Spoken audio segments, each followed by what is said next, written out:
Bonjour à toutes et à tous et bienvenue dans Diaspora Info, les flashs d'informations dédiés aux communautés issues de la diaspora à travers le monde. Nous commençons ces flashs avec l'actualité nationale. À la une de ces flashs, célébration de la Journée nationale de souveraineté retrouvée. 14 janvier 2022, 14 janvier 2025, déjà 3 années que la souveraineté retrouvée est célébrée au Mali. La Journée de la souveraineté retrouvée a été célébrée hier mardi 14 janvier 2025 à Bamako, ainsi que dans certains pays où il y a la diaspora, notamment en Mauritanie.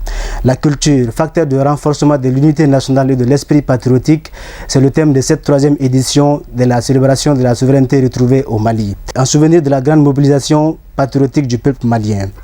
Elle a pour vocation de prôner et de célébrer les drapeaux maliens, ainsi que des valeurs liées notamment à la souveraineté et à la défense, à la résistance et au sursaut national.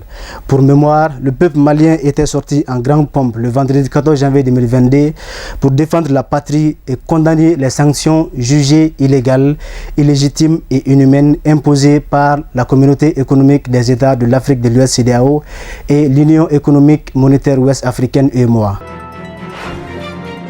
Toujours à l'intérieur du pays, maintenant parlons de l'emploi des jeunes. Le 13e contingent de l'Agence pour l'emploi des jeunes APEJ bénéficie d'un soutien de plus d'1 milliard de francs CFA pour encadrer la formation et les stages de 2500 jeunes.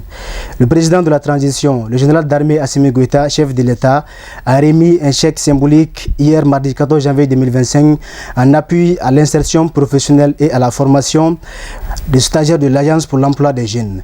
L'événement a eu lieu au CICB, Centre international de conférence de Bamako. Ce financement devra permettre à ces jeunes de bénéficier des stages professionnels d'une durée de 12 mois dans les services publics et privés, des organisations consulaires partenaires et celles non gouvernementales.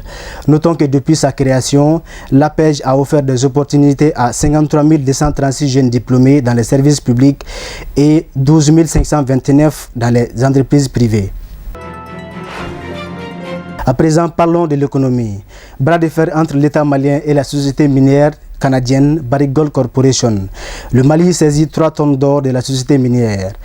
Évaluée à 160 milliards de francs CFA, cette saisie fait suite à une lettre d'avertissement adressée à l'entreprise plus tôt ce mois par l'État malien. La compagnie a confirmé à plusieurs médias lundi 13 janvier 2025 que 3 tonnes d'or avaient été saisies et transportées à Bamako, dans la capitale malienne, par l'État malien. Il convient de noter que cette saisie intervient dans le cadre d'un litige judiciaire sur le partage des revenus entre l'État et la dite compagnie. Nous allons boucler ces flashs avec cette nouvelle sur les diasporas. Retrait du Niger, du Mali et du Burkina Faso de la CEDEAO, une décision qui inquiète les diasporas. À la suite du retrait du Niger, du Mali et du Burkina Faso de la CEDEAO, la France a autorisé une manifestation contre la décision annoncée l'an dernier par Bamako, Niamey et Ouagadougou. À cet effet, quelques dizaines de personnes ont manifesté samedi 11 janvier 2025 à la place de la Bastille à Paris avec les pancartes en main. Il s'agit notamment des membres des diasporas du trio sahélien ainsi que des opposants en exil. Ceux-ci sont sortis pour montrer leur mécontentement face à la décision prise par le Mali, le Niger et le Burkina Faso de se retirer de la communauté économique des États de l'Afrique de l'Ouest, CEDEAO. Rappelons qu'il y a 1 an, la décision de quitter la CEDEAO avait été prise et son application définitive est prévue pour la fin de ce mois. Ainsi prend fin ce flash d'information. Merci d'avoir choisi Diaspora Action Web TV, les yeux de la diaspora.